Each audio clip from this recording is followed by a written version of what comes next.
She found the envelope on a Tuesday. It was sitting on her kitchen counter when she came home from her double shift at the clinic, tucked between the pepper grinder and a stack of unopened mail she hadn't had the courage to face in weeks. A plain white envelope, no return address, no stamp. Just her name written on the front in handwriting she didn't recognize, precise, slanted slightly to the left, like someone who had taught themselves penmanship from a textbook rather than a person. Willa set her bag down slowly.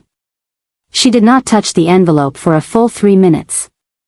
She stood across the counter from it, still in her scrubs, still smelling like antiseptic and cafeteria coffee, and she looked at it the way you look at something that doesn't belong, not with fear, exactly, but with that particular stillness that comes before fear decides which direction to move. She opened it. Inside was a single sheet of paper. No greeting. No signature. Just a number, a large one, followed by a note in the same controlled handwriting, settled in full. You don't owe them anything anymore. Willa read it twice. Then she sat down on the floor, which was not something she typically did, and she pressed her back against the cabinet beneath the sink, and she held the paper against her chest, and she did not cry, because she had stopped allowing herself to cry about the dead a long time ago, sometime around the 14th month of receiving calls from numbers she didn't recognize. Somewhere between the second and third time she had extended her credit to cover her mother's medical bills before her mother passed, and Willa had inherited not grief alone but grief folded inside a mountain of financial obligation that no one warned her about because no one in her family had ever had enough money to understand what it meant to owe this much of it. But she sat on the floor for a long time. And when she finally stood up, she went to her laptop and pulled up the account portal for the collection agency she had been navigating for 16 months. And she logged in with the password she had memorized in the same grim way a person memorizes the combination to a lock they are never entirely sure they can open, and the balance read 0. 0. She closed the laptop. She opened it again. 0. The number had not changed by morning. She had met Arkip Fedosiv exactly once before that Tuesday, and she had not known who he was. It had been 4 months earlier, in the waiting room of a private cardiology practice on the 43rd floor of a building in Midtown that Willa had no business being in except that she worked there 3 days a week as a medical intake coordinator, the kind of invisible labor that keeps expensive offices running while the people who perform it remain decorative background to the people who matter. She was behind the desk, entering information into a system that was chronically outdated, when he walked in. He was not loud. That was the first thing she noticed, not what he looked like, not the quality of his coat, but the fact that he moved through a room without requiring it to respond to him. Most men who carried that kind of presence demanded acknowledgement. He simply arrived. He was tall, broad across the shoulders, with the kind of face that had been handsome once and was now something more than handsome and less than warm, strong jaw, pale gray eyes beneath dark brows, hair silvering at the temples in a way that suggested either genetics or the particular exhaustion of a life spent managing things most people never see.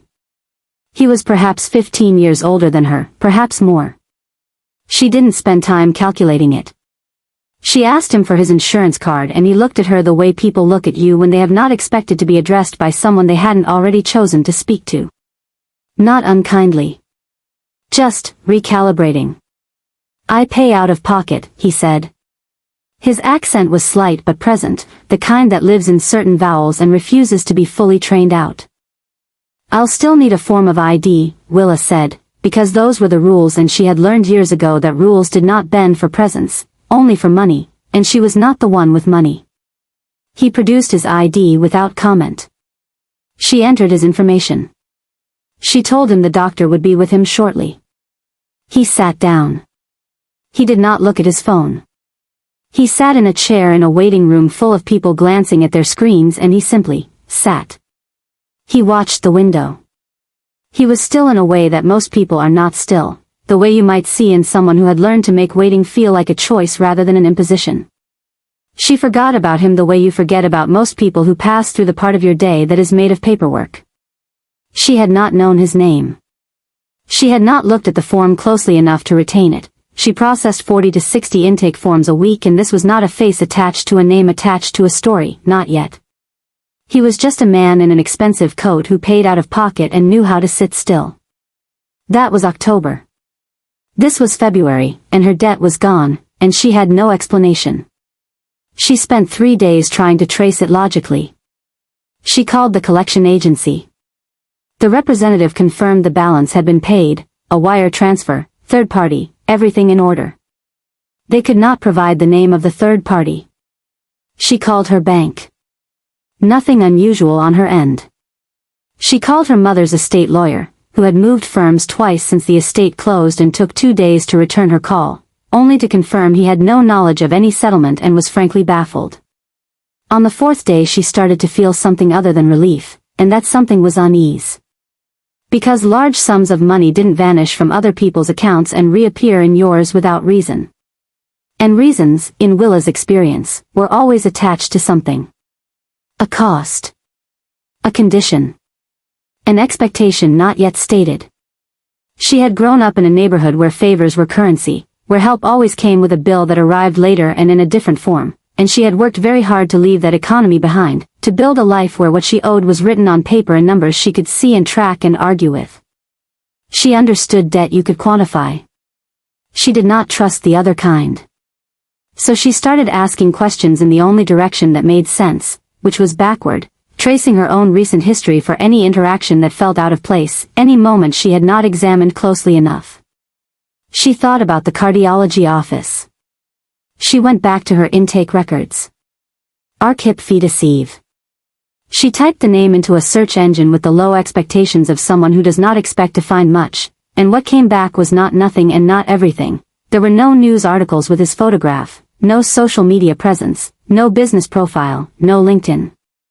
What there was, buried in a court document from 6 years ago that had been partially redacted and uploaded to a public records database by someone who had apparently not understood what they were uploading, was his name listed as a person of interest in a federal inquiry that had been subsequently closed. The inquiry concerned financial networks. The details were thin. The language was careful. Willa closed the browser. She sat with that for a long time. Then she did something she later could not fully explain to herself, except that it was consistent with a part of her personality she both relied on and occasionally regretted, the part that moved toward things rather than away from them when she needed to understand. She went back to the cardiology office on a Thursday when she wasn't scheduled to work, and she asked her colleague Maria, who knew everything about everyone who passed through that waiting room, whether the man named Feedasive had returned since October. Maria looked at her over the top of her reading glasses. He came back once. Last month. He asked about you. Willa kept her face very calm. Asked what? Whether you still worked here. I said yes. He didn't leave a message or anything. Just nodded and left. Maria tilted her head slightly. You know him? No, Willa said, and that was true, and it was also, she was beginning to understand, no longer entirely accurate. She did not seek him out. She was clear with herself about that. What she did was return to work the following Tuesday and sit at her desk and process intake forms and wait, not passively, not anxiously, but with the deliberate composure of someone who has decided that the next move belongs to someone else and who is comfortable enough with uncertainty to let that be true. He came in on a Wednesday afternoon in the 3rd week of February. The waiting room was half full. He walked in, saw her at the desk, and stopped for just a fraction of a second, not surprised, exactly, more like confirming something he had already assumed. He came to the desk. He placed his ID on the counter before she could ask for it. The ghost of something crossed his face that might have been humor if it had been allowed to fully arrive. You looked me up, he said. Not a question. Willa met his eyes without flinching. You paid my debt. The waiting room existed around them. Other people were present. He glanced once at the space, a quick professional sweep, and then returned his attention to her. This isn't the place. No, she agreed. It isn't. She picked up his ID and began entering his information. Your appointment is at 3:15. The doctor will be with you shortly. He sat down. He did not look at the window this time. He looked, very briefly, at her, and then he redirected his gaze with the deliberate patience of someone imposing discipline on themselves, and Willa entered data into a system that was still chronically outdated and did not look up again until she heard his name called by the nurse. He paused at the door to the inner office. He did not turn around. He said, quietly enough that only she could have heard it, "There's a cafe on Marchand Street. Thursday at 11. If you want answers." He went through the door. Willa looked at the screen in front of her. She thought about the court document with the redacted sections. She thought about 16 months of calls from unknown numbers. She thought about her mother's voice, and about the specific texture of relief she had felt sitting on her kitchen floor holding a piece of paper that said she was free, and about the way relief and suspicion could exist in the same moment without resolving each other. She thought about the kind of woman she was, the kind who showed up. The kind who needed to understand. Thursday at 11, she texted no one, told no one, and went. The cafe was small and not fashionable and had the particular quality of a place that had survived multiple decades by being genuinely useful to the people in its neighborhood rather than appealing to people passing through. Willa arrived 8 minutes early, which was her nature, and she took a seat at a corner table that faced the door because that, she told herself, was simply sensible. He was already there. He was sitting at the table she had intended to sit at, and he was facing the door, and he had a coffee in front of him that he had not touched, and she understood that he had arrived earlier than 8 minutes before 11, and that he had chosen the table for the same reason she had wanted it. They looked at each other across the cafe for a moment. She walked over and sat down across from him and ordered a tea from the server who appeared immediately, not because Willa was important, she understood, but because in establishments where a man like Arkip Fedosiv sat regularly, the service moved quickly for everyone at his table. That was its own kind of information. Why? She said, because she was not someone who softened the questions she actually needed answered. He wrapped both hands around his coffee cup, a gesture that seemed almost domestic in contrast with everything else about him. Your mother's name was Celia Monroe. She was treated at St. Augustine's Hospital for 22 months before she passed. The debt transferred to you at the time of the estate closure because of a co-signature on the original financing agreement you had not read carefully enough. You had been paying down the principal for 16 months while the interest continued to compound. You were current. You had not missed a payment. It was going to take you 11 more years. Willa had not told him any of this. She absorbed that fact without reacting to it. That doesn't answer my question. He looked at her steadily. You treated me with the same courtesy you would have treated anyone at that desk.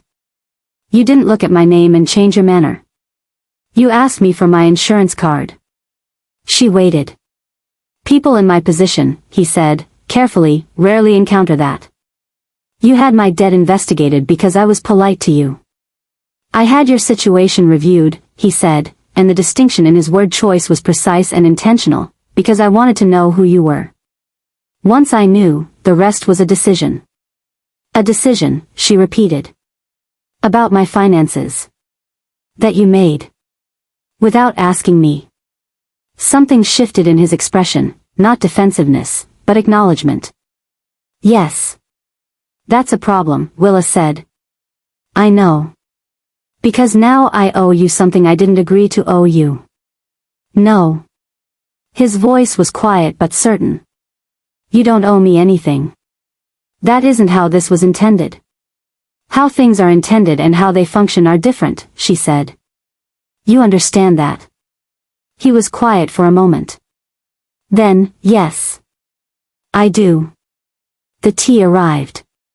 She wrapped her hands around the cup the way he had wrapped his hands around his coffee, and she noticed that he noticed the mirroring, and neither of them said anything about it. I need you to understand something, Willa said. I worked for 16 months to manage that debt on my own. I had a plan. It wasn't a good plan, but it was mine. You took a decision away from me that wasn't yours to take. I understand that. And I need to know what you are. Not what the court documents said, because those told me very little. What you actually are. He looked at her with those gray eyes that were calm in the way that deep water is calm, not because nothing moves beneath the surface, but because the surface has been trained to hold. I manage significant assets across several interests. Some of those interests exist in spaces that are not fully visible to regulatory structures. He paused. You understand what I'm telling you. I understand what you're not saying, she corrected. And I appreciate that you're not lying to me about it. I don't see the value in lying to you. Most people in your position would. I'm aware. She drank her tea. He drank his coffee. The cafe moved around them with its ordinary morning rhythms, and Willa looked at the man across from her, at the controlled stillness of him, at the way he seemed to occupy space without claiming it aggressively, at the evidence of weight behind his eyes, weight he was not performing and not concealing, simply carrying, the way you carry something when you have been carrying it long enough that you no longer think about the act of carrying. I'm not going to pretend this is simple, she said finally. Neither will I. And I'm not going to feel grateful in a way that changes my behavior. He looked at her for a long moment. I wouldn't want you to. She left first. She did not give him her number. He did not ask. She walked 3 blocks before she sat down on a bench and pressed her palms flat against her thighs and breathed slowly and deliberately, the way she had learned to breathe when she needed to think without her emotions moving faster than her reasoning. She could not fully explain why she had stayed for the whole cup of tea. She didn't go looking for him again. But she thought about him with a frequency she found inconvenient, not romantically, not in the way people mean when they say they can't stop thinking about someone, but in the way a fact sits in your mind when it doesn't yet fit into a framework you trust. He was a fact she hadn't integrated. He remained present in her peripheral awareness the way an unresolved question remains present, and she had never been comfortable leaving questions unresolved. 6 weeks passed.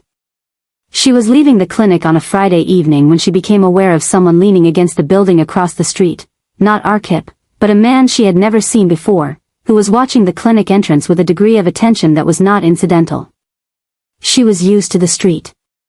She noticed the quality of being watched the way anyone does who has grown up female and navigated cities alone for years, not with panic, but with calibration, a quiet internal adjustment of attention. She crossed the street in a different direction than home. The man did not follow her.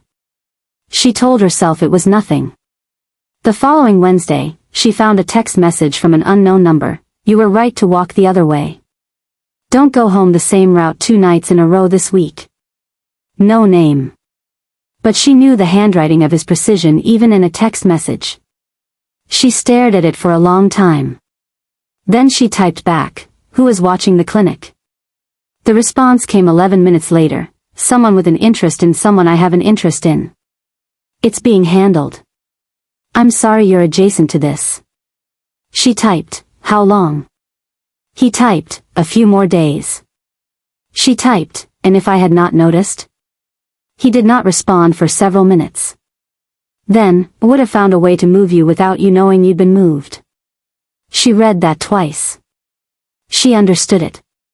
And she understood that the most honest answer she could have received from him would acknowledge his impulse toward control, and that this was it, not a boast, but a confession. She typed, don't do that. He typed, noted. She changed her route for 4 days. On the 5th day the man was gone from across the street, and things returned to whatever normal had become, which was a normal that now included the knowledge that the perimeter of her life was not entirely her own. She called him. He picked up on the 2nd ring, which told her he had expected the call. I need to understand the scope, she said. Not the details. I don't need details.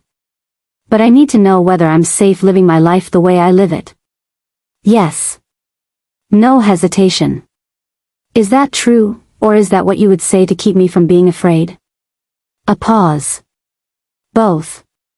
But the first more than the second. She nodded to herself. All right. Willa. He said her name as though he had been holding it for some time. I didn't want this to touch you. That was never the intention.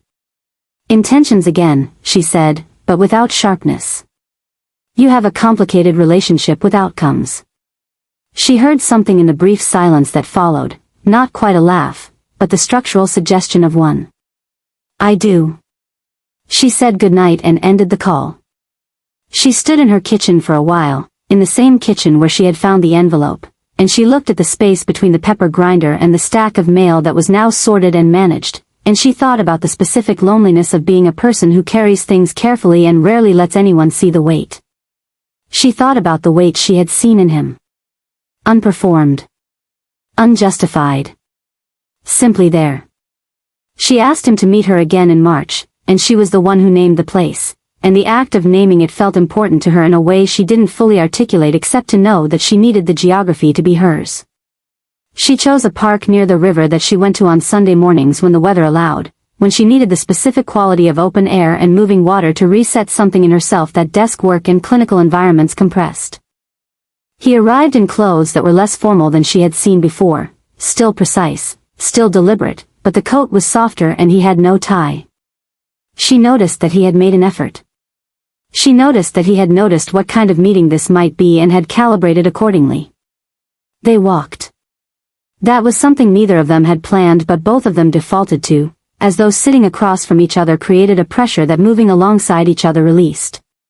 She asked him about his life in the way that is actually asking someone to let you see them, not the facts, but the texture. He answered carefully, with the particular care of someone who has not been asked often, and she could hear in his answers the practice of a man who had spent decades translating himself into strategy and had not lately had occasion to translate himself into anything else. He had come to the United States at 23 with skills that were valuable in environments where most people did not survive long enough to develop wisdom from them. He had developed wisdom anyway. He had built, over many years, a structure of authority that required him to be always more certain than he felt, always more composed than his circumstances warranted, always 3 decisions ahead of the room, because the cost of appearing uncertain in his world was a cost he had watched other men pay and had made a life's work of avoiding. He did not say any of this directly. It emerged in the negative space of what he said, in the pauses before answers, in the way he spoke about people who had trusted him and the careful reverence in his voice when he did so. Willa told him about her mother. She had not intended to, but the park had that effect on her, the water and the open sky, the Sunday morning feeling of it, and she found herself talking about Celia Monroe the way she rarely allowed herself to, fully, without the management she usually applied to grief in professional or social settings. Her mother who had been funny and demanding and occasionally infuriating, who had loved music and hated being dependent on anyone, who had fought her illness with a fury that was characteristic of everything she had ever approached, and who had died still arguing with the nurses about the temperature of the room. Arkip listened the way very few people listen, without composing his response while she spoke, without waiting for his turn. He simply received what she offered and held it with the kind of stillness that is actually the highest form of attention. She sounds like someone worth missing, he said, when she finished. She was impossible, Willa said. And yes. They walked for another hour and a half. She did not take his arm. He did not reach for her hand. The distance between them as they moved through the park was not indifference, it was respect, and it was also restraint, and it was also the recognition that certain things cannot be rushed without being broken. At the edge of the park, where she would turn toward her neighborhood and he would go wherever he went, she stopped and faced him. He stopped too and waited with that particular quality of patience that she had come to recognize as both discipline and, she was beginning to understand, something older than discipline, a belief, possibly, that things that were real did not need to be pressed. I'm not afraid of you, she said. I know. But I'm not without concerns. I wouldn't expect you to be. I need this to move at whatever pace makes sense to me. Not to you, not to any other consideration. Yes. She studied him. She studied the gray eyes and the controlled face and the heaviness behind it that he never quite masked fully in her presence. And she thought it was possible that he didn't mask it in her presence deliberately, that he had made some private decision that she was someone he would allow to see the weight, even if he hadn't said so and might not say so for a long time. Okay, she said. He nodded. She turned and walked toward her neighborhood. She did not look back. She walked with her shoulders straight and her pace steady, the way she had taught herself to walk when she was 19 and needed the world to understand she was not someone who could be easily redirected. And she felt the particular sensation of being at the beginning of something she could not fully map and had decided, despite every reasonable argument against it, to move toward rather than away from. April was complicated. There was a period of 2 weeks during which he did not reach out and she did not reach out, and the silence had a character to it, not cold, but full, the way a held breath is full. She understood that something was happening in the parts of his life she was not part of, and she did not ask, because she had established for herself that she was not going to allow curiosity to pull her deeper into spaces she hadn't consented to enter. But she noticed his absence in small, practical ways. The way her Tuesday evenings felt different. The way she would compose a thought and then understand she was composing it for him, and redirect it. When he finally called, she picked up and said nothing, and he said, "I'm sorry for the silence," and she said, "What happened?" and he said, "Nothing that touched you," and she said, "That's not what I asked," and there was a long pause in which she could hear him deciding something. He said, "There was a situation that required me to manage something I should have managed earlier, and the cost of the delay was paid by someone I should have protected better. He's all right. But it was close enough to remind me of things I try not to forget. That you're not infallible," she said. "That the people around me live with the consequences of my decisions." She let that sit. "That's a heavy thing to carry." "It's the appropriate weight," he said. "I chose the life. The weight is correct." She had never heard anyone speak about moral accountability with that kind of flat precision. Not performance, not self-pity. Just acknowledgement. The appropriate weight. She thought about that for a long time afterward, what it meant to choose a life and accept without negotiation that the choosing had costs, and to carry those costs without deflecting them onto circumstance. She did not know what to do with her admiration for that. It sat uneasily next to her concern. She did not try to resolve the two into something simpler than they were. "I'd like to see you when things are settled," she said. "Thursday," he said. "Thursday," she agreed. By May she had stopped tracking the rhythm of contact as though it were evidence of something and started simply living it, which was its own kind of progress, the shift from analysis to presence, from measuring to inhabiting. They met most weeks, in places she chose or he chose, always places that were neither his world nor a performance of normalcy, but somewhere in between, a gallery opening she had read about that turned out to be slightly pretentious but led to a 2-hour conversation about the function of beauty in practical life, a bookshop on the East Side where he bought 3 books she recommended without asking what they were about, a Saturday morning she spent at her desk grading continuing education materials while he sat across from her in her apartment for the first time, reading, in a silence so comfortable she forgot to be uncertain about it until it was already over. He had not moved closer to her physically in any way that was declarative. Neither had she. What had moved was something else, the quality of the silence, the frequency of his attention to small things she mentioned and remembered, the way she had begun to refer to him in her internal monologue not as a problem to be solved but simply as archetype, a person, a fact of her life that she had folded into her understanding of her own days. On a Thursday evening in late May he told her, with the same careful precision with which he said everything that mattered, that he had not had anyone in his life who spoke to him the way she did in more years than he wanted to calculate, and that he was aware that what he was able to offer was limited in ways that were structural and not personal, and that he would not ask her to accept those limits without naming them first. She looked at him for a long time. "What are you naming?" "That I can't give you a life without complication. That my world has edges and those edges are not safe. That I have obligations that predate you and will outlast any choice either of us makes. That I am 61 years old and have spent 40 of those years in a structure I can navigate but cannot fully exit, and I don't know that I could even if I chose to, and I won't pretend otherwise. I'm 38, she said. I have student loan debt that is separate from the debt you cleared, I work 2 jobs, I have not had a relationship survive longer than 3 years, and I have spent most of my adult life being very good at being alone because I was taught that dependence is dangerous and I've never fully unlearned that lesson. A pause. So, she said, we're both complicated. Yes. And we're both being honest about it. That's what I wanted. Yes. She nodded slowly. Then let's be complicated together and see what that means. He looked at her with something that was not triumph and not relief and not happiness in any simple form. It was something she would later think of as recognition, the particular expression of someone who sees themselves accurately reflected and does not look away. June arrived with the particular heat of a summer that does not apologize for itself, and Willa stood at the window of her apartment one morning before work and thought about how much had changed since February and how little she had anticipated any of it, which was itself a small lesson about the limits of planning as a life strategy. She thought about the envelope. About sitting on her kitchen floor.